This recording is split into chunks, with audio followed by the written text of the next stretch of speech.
हम लोग पूरे स्वस्थ हैं कि हमारी सरकार बन रही है। इसमें कोई इफ बट है ही नहीं। पहले फेज का जो इलेक्शन हुआ है उसी से तो प्रधानमंत्री मोदी जी इतने डर गए हैं कि उनकी भाषाई मर्यादा हर दिन गिरती ही जा रही है। और जब से उनको पता चला कि इतना रिकॉर्ड तोड़ मतदान हुआ है, उनका दिमाग ही खराब हो गया है। अब बताइए कि प्रधानमंत्री को, देश के प्रधानमंत्री को बोलना चाहिए सिक्सर, गोली, बंदूक, कट्टा, कनपट्टी।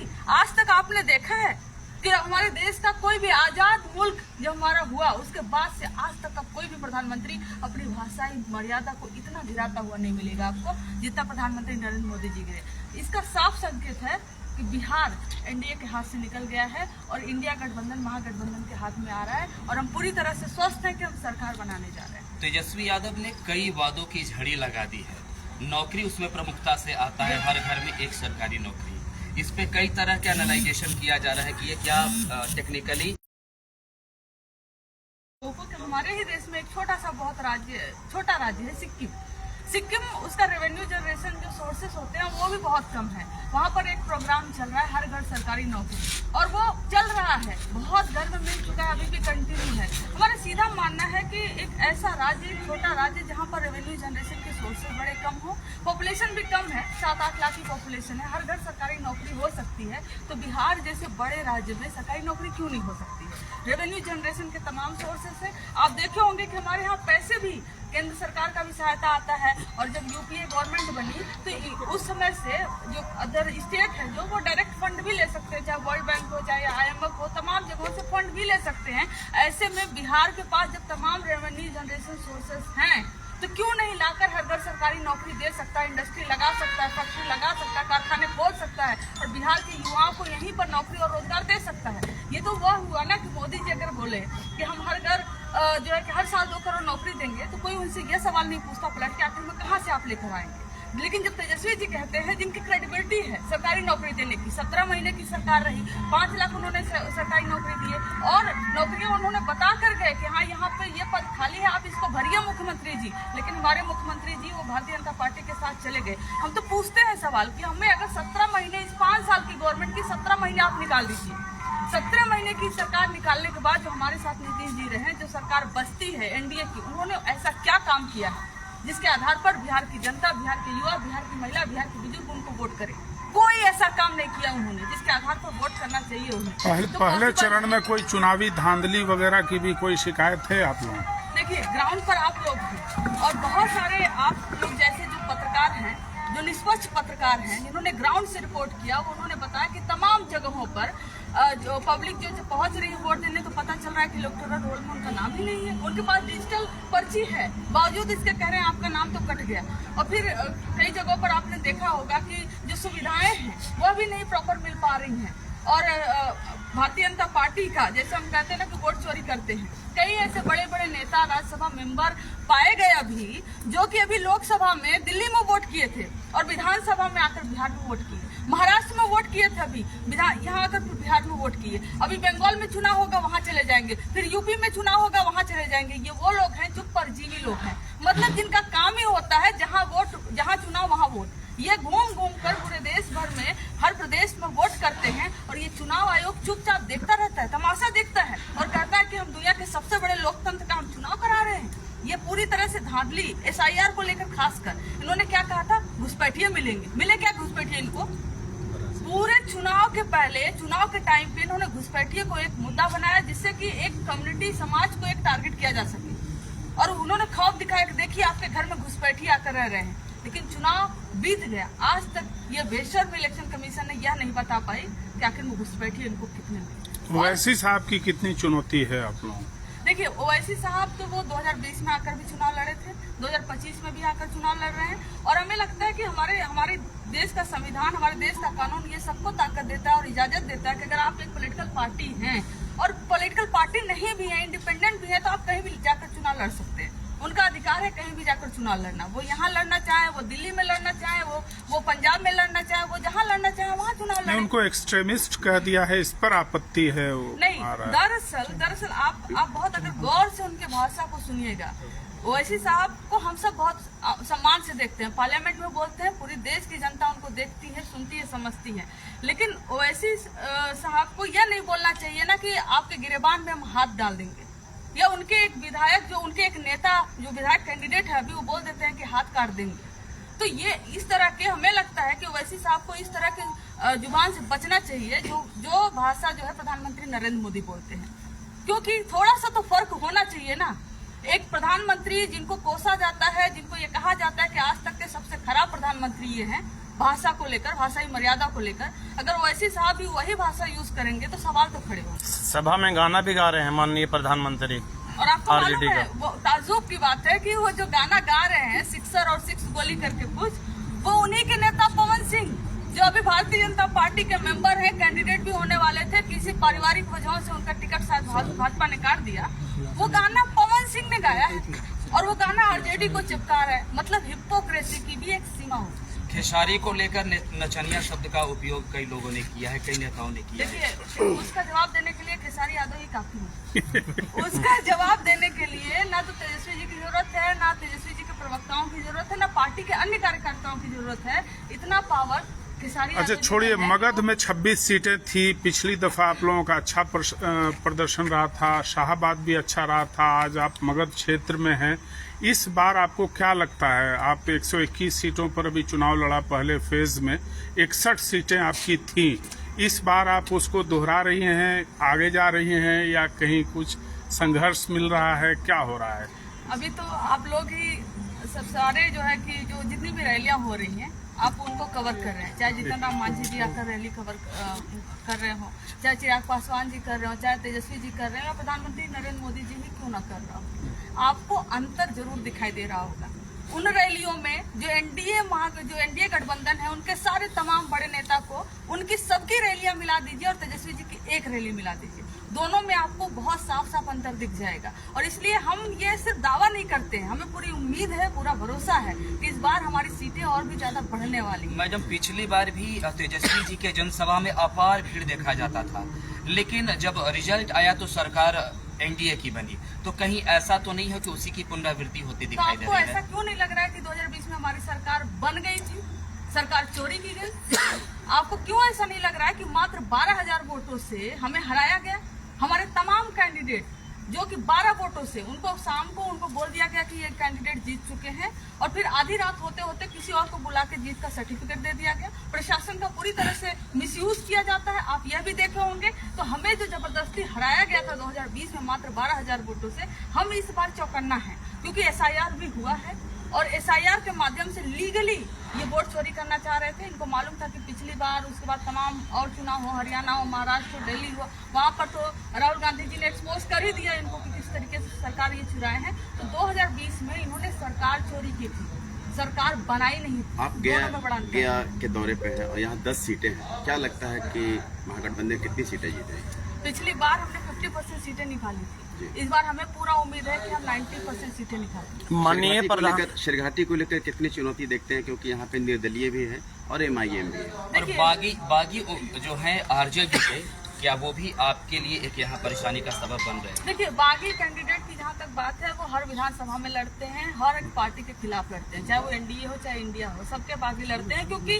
सीटें बस 243 हैं और कैंडिडेट लड़ने वाले हजारों हैं। और उसमें हम सिर्फ यही लोगों से उम्मीद करते हैं कि जिसको टिकट मिल जाए, बाकी लोग जो है उनका समर्थन करें और सरकार बनवाए।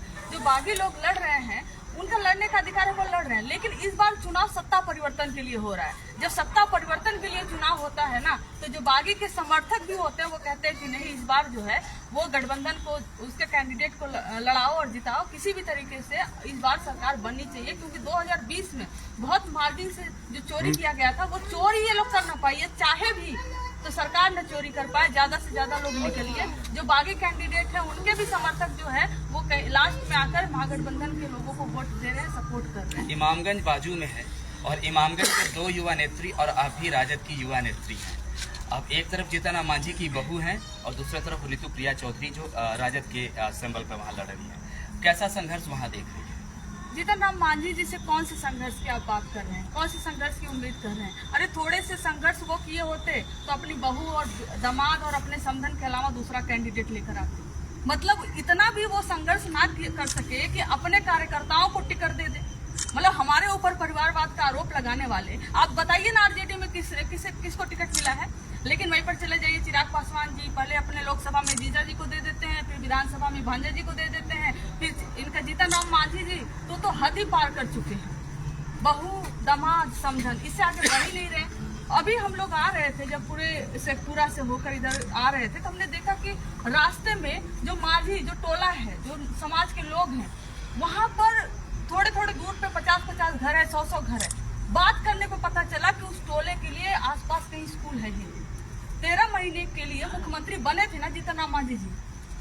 जब मुख्यमंत्री बन चुके हैं, केंद्र में मंत्री हैं, बहू दामाद सबको चुनाव भी लड़वा लेते हैं, जितवा भी लेते हैं, तो आखिर वो माझी समाज का विकास क्यों नहीं होता, ये पूछा नहीं जाएगा। मोदी जी कहते हैं ना कि अरे ये पावर में आएंगे, तेजस्वी भैया पावर में आएंगे, वो रंगदार हो जाएंगे, वो रंगदार हो जाएंगे। आप वो छोड़िए मोदी जी, पहले ये बताइए कि चिराग पासवान जी पावर में आए तो पासवान समाज का कितना उत्थान हुआ, उनका कितना विकास हुआ। या जीतन राम मांझी जी को अपने कैबिनेट मिनिस्टर बनाया तो जीतन राम मांझी जी ने माझी समाज का कितना विकास कर दिया। सवाल तो उधर भी पूछिएगा कि नहीं पूछिएगा। तेज प्रताप का आरजेडी से निष्कासन और परिवार से अलगाव क्या एक मुश्किल नहीं है राजद के लिए? देखिए, वो पिता और पुत्र और फैमिली का मसला है।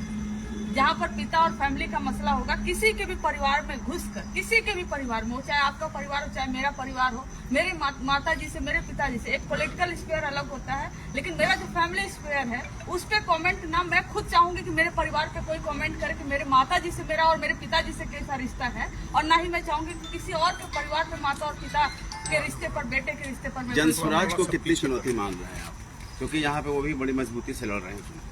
अगर वो चुनौती दे पाते तो शायद वो मैदान से खुद ही नहीं भागते। लड़ना चाहिए था ना, तेजस्वी जी के खिलाफ राघोपुर से चुनाव क्यों नहीं लड़े? अगर वो चुनौती देने लायक थे तो चुनौती देना चाहिए था।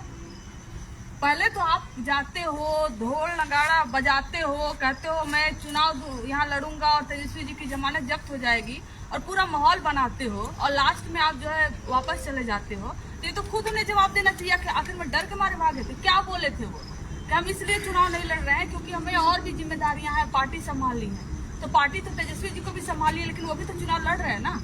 ईश्वर घाटी में मुकाबला मैडम त्रिकोणीय देखा जा रहा है, जिसमें जनसुराज भी मजबूती के साथ और एनडीए और महागठबंधन तो है ही।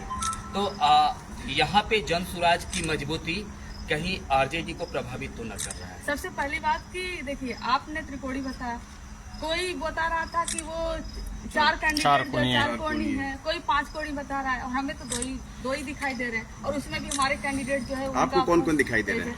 हमारे कैंडिडेट जीत रहे हैं। नहीं, आपको तभी बोला दिखाई दे रहे हैं। देखिए, लड़ाई पूरे बिहार में इंडिया वर्सेस एनडीए, जब इंडिया वर्सेस एनडीए की लड़ाई है और सत्ता परिवर्तन की लड़ाई है, तो बीच के लोग। लेकिन मैडम ये सच है कि कहीं न कहीं दोनों का खेल कहीं न कहीं बागी, और कहीं न कहीं एमआईएम कहीं न कहीं खेल बिगाड़ रहा है। देखिए, खेल बिगाड़ने का 2020 में हमारे खिलाफ नहीं लड़े थे, एमआईएम भी हमारे खिलाफ लड़े थे, 5 जीते थे, 4 ने फिर बोला कि भाई हम अपने परिवार में वापस जा रहे हैं, और स्वेच्छा से वो आरजेडी में शामिल हो गए थे। और इस बार जनसुराज क्या बोल रहे हैं कि अगर हमारे 5 जीत जाएंगे, 10 जीत जाएंगे, तो मैं ये नहीं कहूंगा, मैं कहूंगा तुम्हें जिसको समर्थन करना हो करो।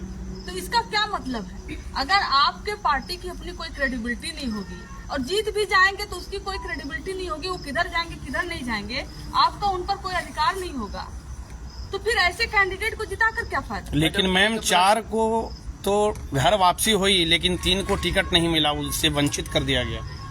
नहीं, 3 को टिकट नहीं मिला, वंचित नहीं किया गया। उन्होंने जो भी कैंडिडेट वहाँ पर दिए गए, उनके खिलाफ ऐसा थोड़ी ना, मुसलमान समाज से ही कैंडिडेट दिए गए, अल्पसंख्यक समाज से ही कैंडिडेट दिए गए, और सबने उनका समर्थन किया। हमारे भी कैंडिडेट जब फ्लोर टेस्ट हो रहा था, हमारे भी तो कैंडिडेट गए थे ना।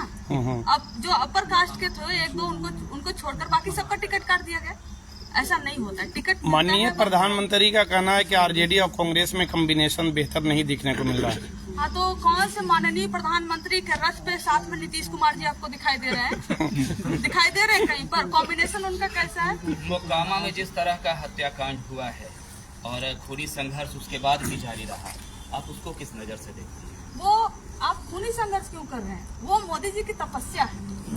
वो संत हैं अनंत सिंह, जिनको जो है कि निकालते हैं नीतीश कुमार जी जेल से ताकि जीत सके, मुंगेर वगैरह उस इलाके में प्रभाव हो सके। और उसके बाद फिर उनकी हिम्मत भी नहीं होती कि उनको जेल में डाल सके। हत्या हो जाती है, 4 दिन तक इंसान वो घूमता रहता है। मैं तो इंसान भी नहीं मानूंगी, 4 दिन तक घूमता रहता है और 40-40 गाड़ियों का काफिला लेकर उसमें अपराधी जो है पूरा गन बंदूक सब कुछ लेकर घूमता है। आवाज उठती है, सारे वीडियोज होते हैं, बावजूद इसके अरेस्ट नहीं कर पाते। और जब अरेस्ट होता है तो एक अखबार में छपता है कि उनके मर्जी के ही हिसाब से उनको अरेस्ट किया गया, मतलब पहले सहमति ली गई है फिर उनको अरेस्ट किया गया है। तो वो छोटे सरकार है, दरअसल छोटे नहीं, वो बड़े सरकार है। एनडीए सरकार ऐसे अपराधियों के सामने छोटी सरकार। संत तो सूरज भान भी नहीं है, लेकिन टिकट तो राजेंद्र उनको भी दिया। संत तो नहीं है, लेकिन उनका इतिहास उनका भी देख लीजिए। है इतिहास उनका? नहीं, इतिहास उनका भी देख लीजिए। हाँ, जब वो सुनिए ना, अब जब वो एलजेपी में थे तब वो संत हुआ करते थे, और आज आरजेडी में है और उनके वाइफ को टिकट मिला तो अपराधी हो गए। एक प्रश्न मैडम, लगातार हर एक दल पे लगाया जा रहा है आरोप ऐसा कि मेहनत 5 साल 10 साल 15 साल से कार्यकर्ता लगातार करता रहता है और कोई अचानक से आता है और वो सिंबल वाला इन्वॉल्व लेकर चला जाता है। ऐसा आरोप राजद पे भी लगा है और कई लोगों ने लगाया है। क्या नहीं लगता कि उनके संघर्ष की कहानी को सिंबल देते समय भुला दिया जाता है? देखिए, राजद की यही खासियत है। तो 20 साल से सत्ता में नहीं रहने के बावजूद भी राजद बिहार की आज सबसे बड़ी पार्टी है। इसका यही मतलब है कि यहाँ पर कार्यकर्ताओं का सम्मान होता है। कार्यकर्ताओं का सम्मान नहीं होता तो सत्ता में रहने वाली, सत्ता में 20 साल तक न रहने वाली कोई भी क्षेत्रीय पार्टी 20 साल बाद सबसे बड़ा दल बनकर नहीं रहती। जिसकी जितनी लेकिन यह सवाल तो भारतीय जनता पार्टी और एनडीए से पूछना चाहिए कि एनडीए कैसे टिकट देती है, किसी को जेल से निकाल कर टिकट देती है, किसी को बुला कर टिकट देती है। क्या मिथिला मैत्री ठाकुर वो ग्राउंड पर थी जो उनको टिकट दे दिया गया? ये तमाम जगहों पर आप पवन सिंह को ले लीजिए, खेसारी जो हमारे छपरा से लड़ रहे हैं उनको आपने घेरा, आपने खेसारी को घेरा, लेकिन खेसारी यादव को घेरने के पहले आपने यह नहीं सोचा कि आपने मनोज तिवारी को लड़ाया, आपने यह नहीं सोचा कि आपने निरहुआ को लड़ाया।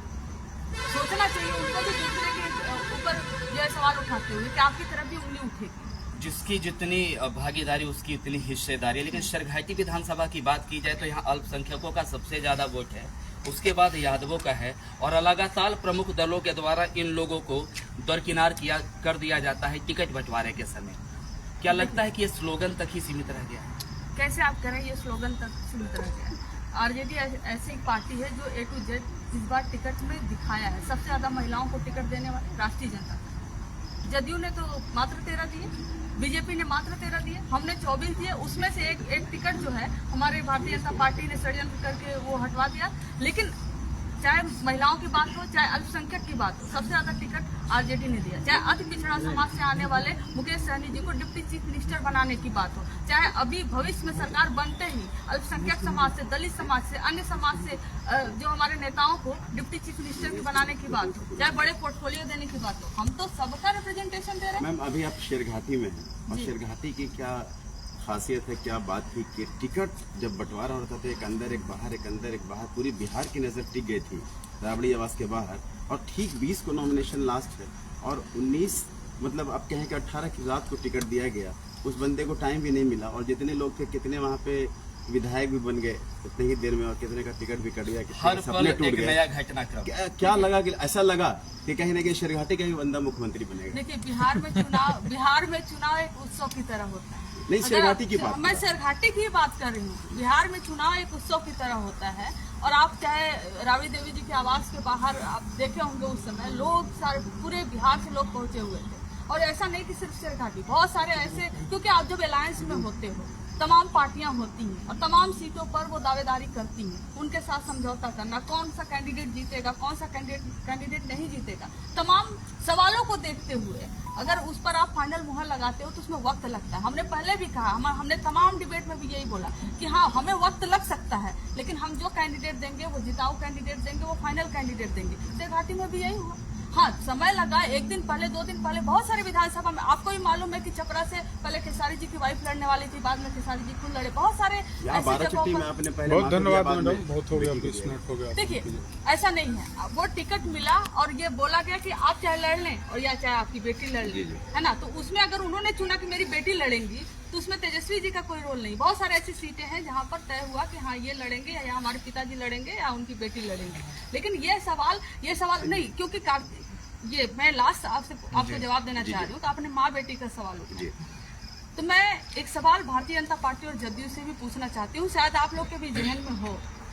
जदयू ने 17 टिकट ऐसे दिए हैं जो परिवारवाद के लोगों से आते हैं, बीजेपी ने ऐसे 14-15 टिकट दिए जो परिवारवाद से आते हैं। और ये बहू और समधन वाली कहानी तो मैंने आपको बता ही दी है ना, भाजा और जीजा वाली कहानी भी मैंने आपको बता दी, लेकिन वहां पर कोई सवाल नहीं उठेगा।